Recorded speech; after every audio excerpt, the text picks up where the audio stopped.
Hello to all my friends and family, and welcome to Jim's 5 a.m. Club. And I'm coming to you from the comfort of my car.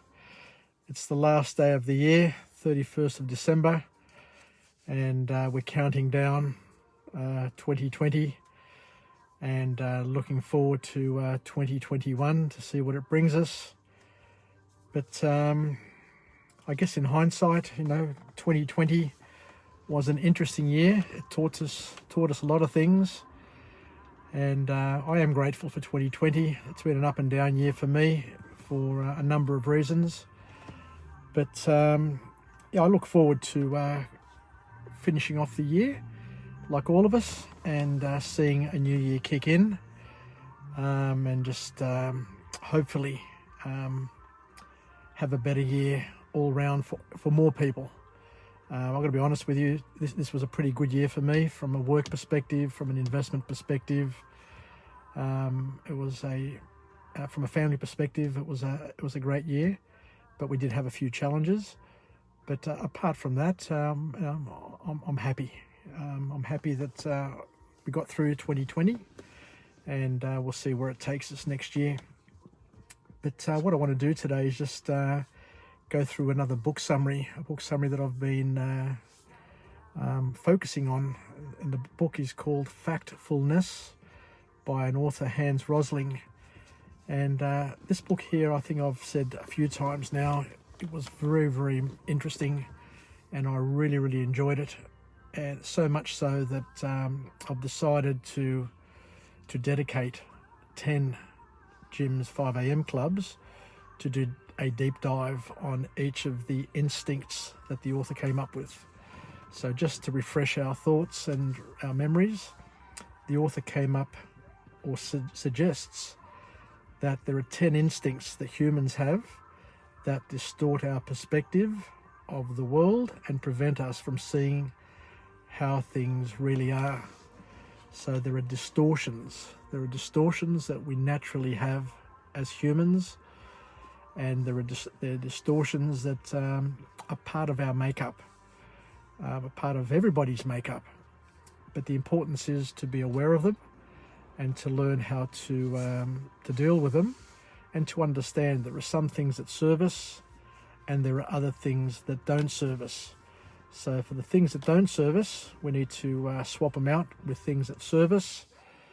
But the one that we're going to talk about today is called the single perspective instinct.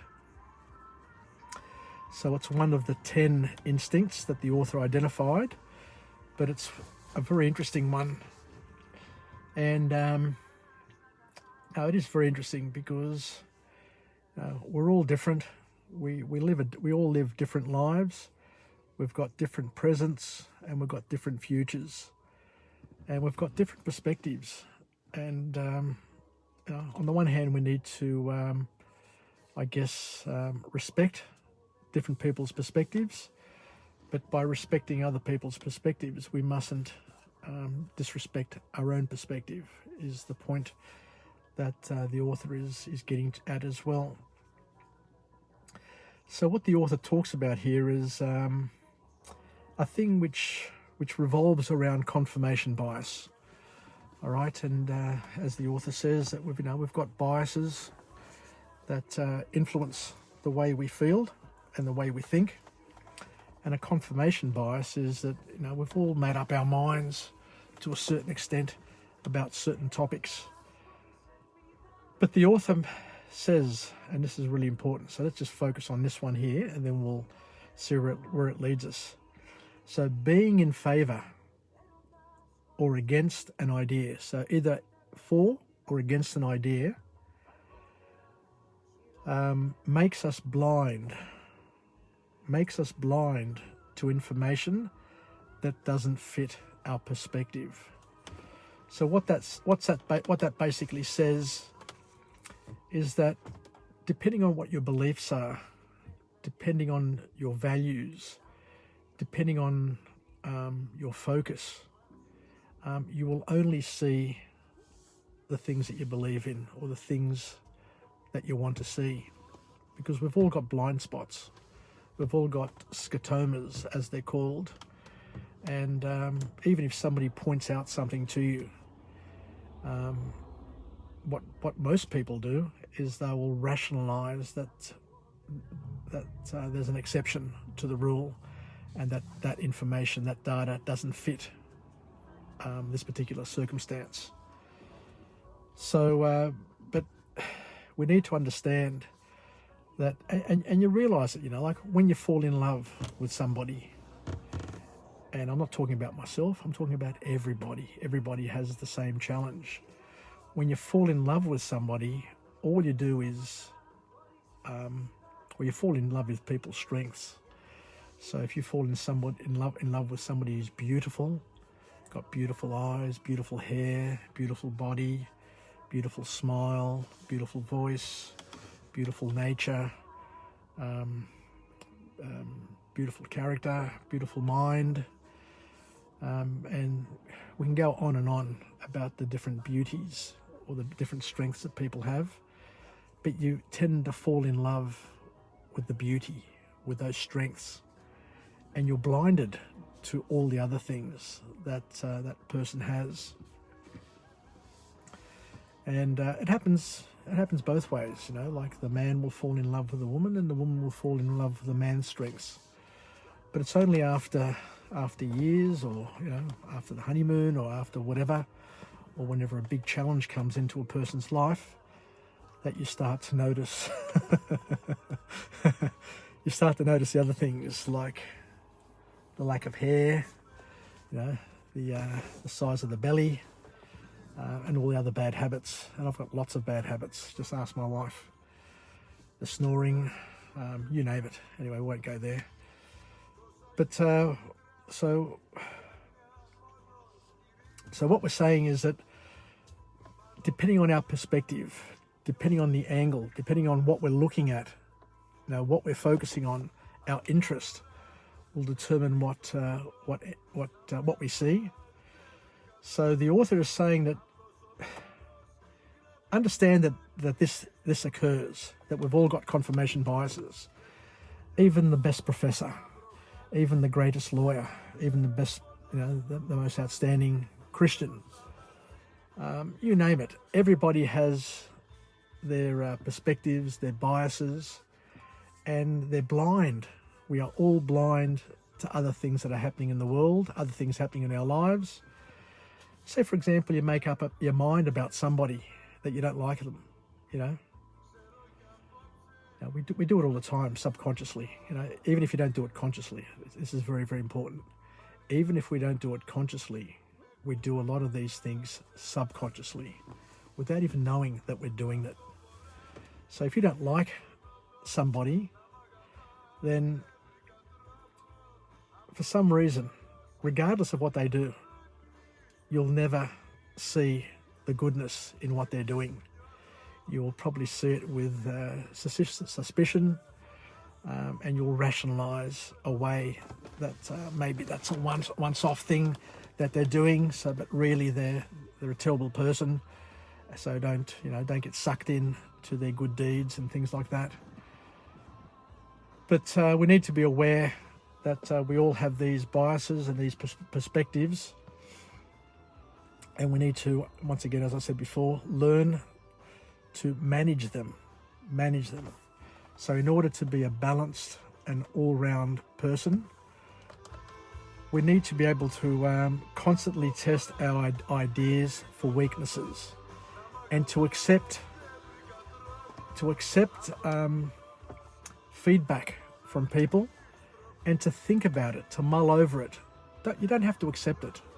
You don't have to accept feedback, but test your feedback. Test the feedback that you receive, and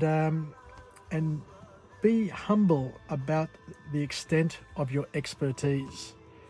It doesn't matter how smart people think they are. Now, I've got lots of friends who just think that they're the smartest person in the room, and they are smart. They are smart, but we have to also understand, or they have to understand, that they have a perspective, they have their beliefs, and those beliefs that they have will shape the way they see the world. Now, if you're suspicious if you're a suspicious person, then you're going to be suspicious of everything and everybody, around you.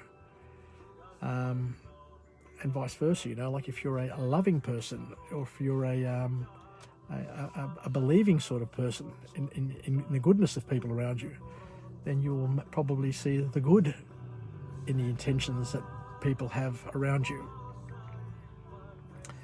So the author also goes on to say, and this is a tough one, because we're always talking about surrounding yourself with people who are going to help you grow, develop, and avoid toxic people.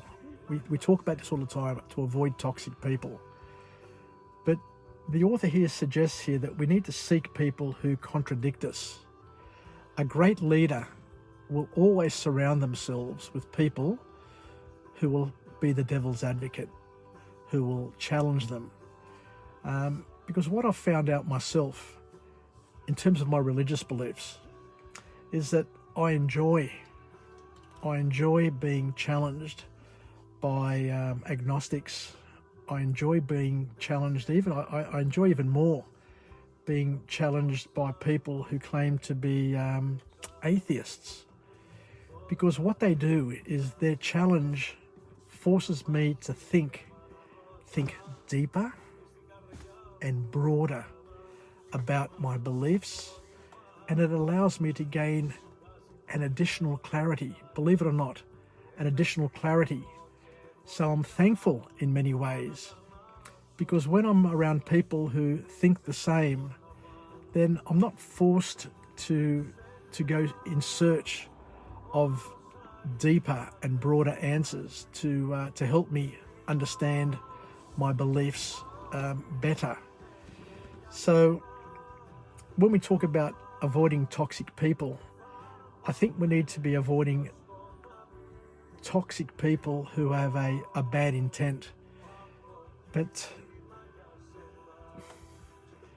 it's a tough one. It's an interesting one. We need to have a balance of people in our lives, and maybe not to be overly surrounded by toxic people.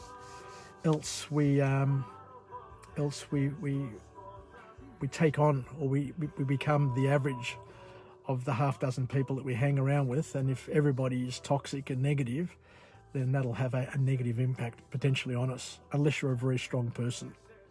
And I am very strong. I've got to tell you that. I'm very, very strong. And that's why I don't get overwhelmed or insulted or overly disappointed when I'm challenged. Because I understand that people who challenge us are challenging us from their perspective, from how they see the world, how they've been brought up, based on their experiences. And we've all got different experiences. We've all had different sort of upbringings, and we can help each other, ebb and flow, and find the truth. And as some people say that a coin's got two sides to a coin. There are two perspectives. But other people will also say, but on the side of the coin, the rim around the coin. So you've got the tails, you've got the heads, but you've also got around the coin all of those edges, which is once again another perspective. So regardless of depending on where you're sitting, you will see a different perspective.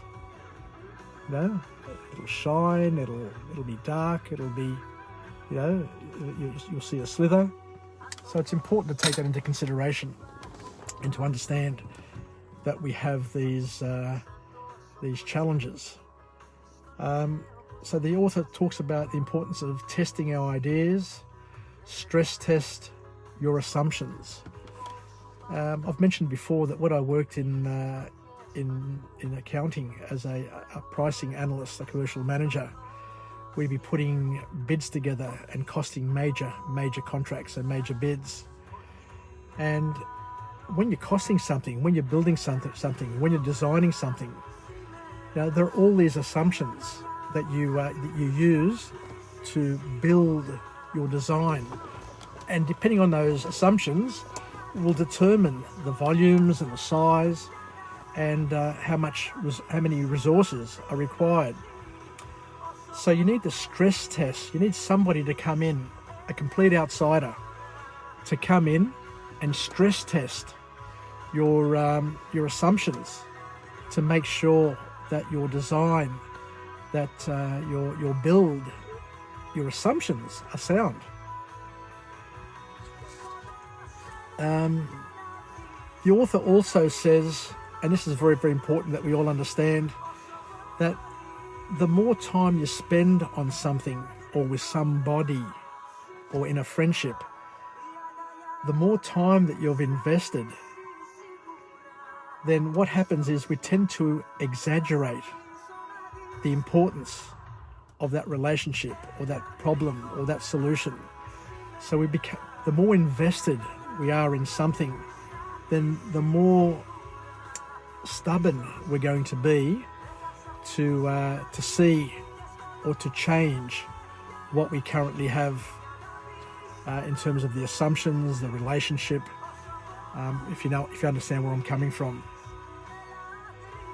And the author also says that there is no one tool that is good for everything. You can't use a hammer to sort out all your problems, or you can't use a saw to sort out all your problems. You need to use the right tool for the right problems. And, my perspective may be great for a certain type of problem, but other problems require different perspectives, require different people with different strengths, with different aptitudes. So once again, we need to fit the right attitudes, the right perspectives to the problems in order to get a reasonable outcome.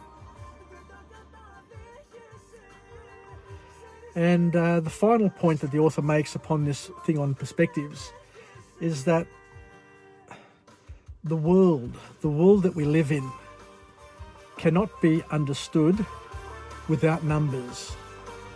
So we need to be able to measure things and to make the assumptions and to list things and to categorize things.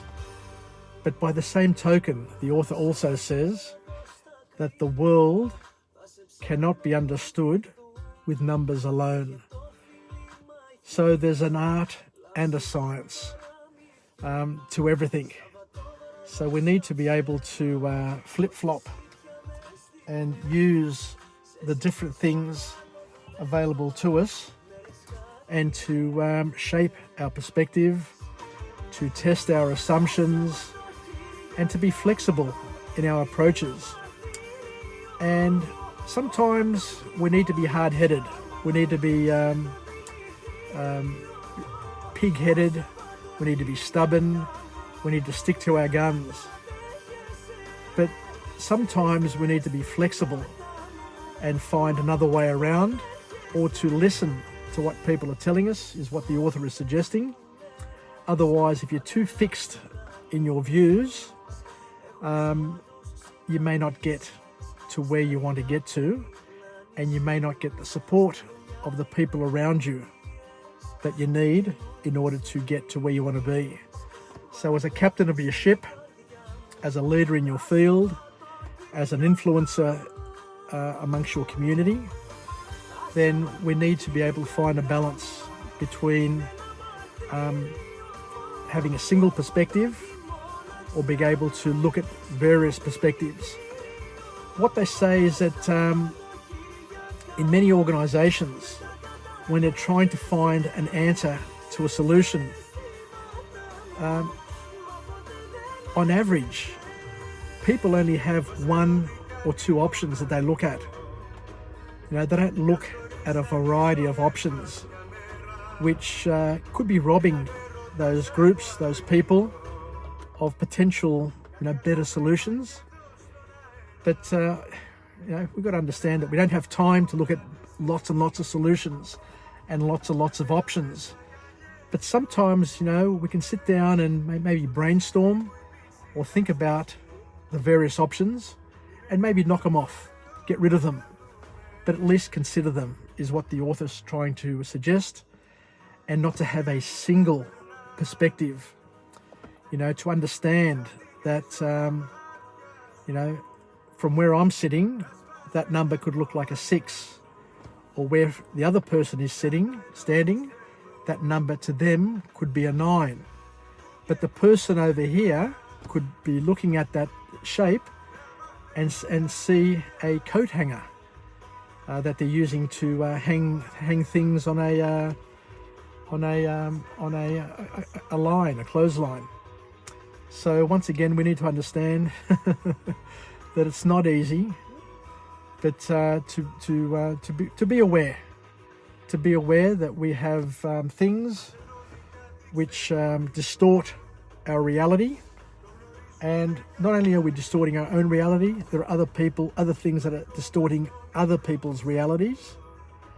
And between us, we may never meet because of that distortion, if you understand what I mean. So that's why that's probably why it's prudent to at least assess the assumptions and listen to each other in terms of what each person's talking about. Identify common points, and then build from those common points, and that way you're able to then stress test a solution to see if it offers the best outcome. Anyway, I think that's it for today on this wonderful book, Factfullness, by Hans Rosling. I found that it's blown my mind. I just love it, because for many people, we get into arguments, we challenge each other, and we take certain positions, and it's all based on the distortions that we've been brought up with. So it's important then to drill down and to understand and to go through each and every one of those distortions and eliminate or clarify or clear those distortions where possible, so that we have a clearer view of the world. Or if we don't have a clearer view, at least we have a common view of the world. At least if I'm seeing something and you're seeing the same thing, then we're comforted knowing that at least we're seeing the same thing. Whereas in this world today, we don't even know if we're looking at the same thing. We can't even agree on the very, very basic things anymore, which is quite troubling and challenging. And as we're getting older, as we're becoming more separated from the other generations, so we're hitting our 60s now, 70s. So there's at least two generations, difference between us and our grandchildren. So the challenges are there for all of us. Anyway, I think I'll finish off there. So let's finish off with a positive affirmation. I'm alive, I am well, and I feel absolutely great. To my friends and family, stay connected, stay relevant, stay reasonable. And most importantly, let's look at all of these distortions that Hans Rosling has come up with in his book, Factfullness, and at least understand that we all have different perspectives based on the beliefs, and to spend some more time talking about the assumptions, analysing assumptions, and to not be offended if people challenge our views, because by challenging our views, they're actually helping us. They're actually helping us grow and develop. Just like a balloon needs to be blown up and get tight, then you let the air out, then you blow it up again and it gets bigger and it gets tight, and you let the air out and you blow it up again, and it keeps on stretching, bending and stretching and growing. The same thing is with us humans. We need to bend and stretch, and to be pushed, and to be confronted, and to be challenged, because it's only through that journey that we become who we're destined to be.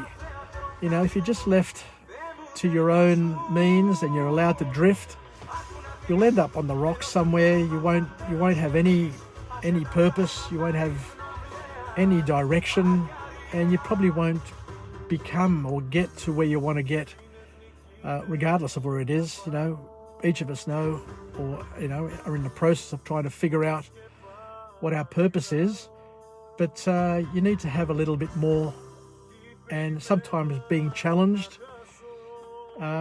in a positive way, you know, in a way which will, you know, that you can use and you can channel and you can make it work and it can serve you, then by all means, welcome people who challenge us. Anyway, take care, and I look forward to coming to you again tomorrow at 5 a.m. from another location, highlighting the beauty of this city of Sydney, and also trying to jointly learn something new by sharing and going on a journey of discovery. Anyway, thank you once again. Yassas, take care, and I look forward to being with you for many more journeys. Yassas, if you're lucky, and we'll meet again. Bye. Cheers.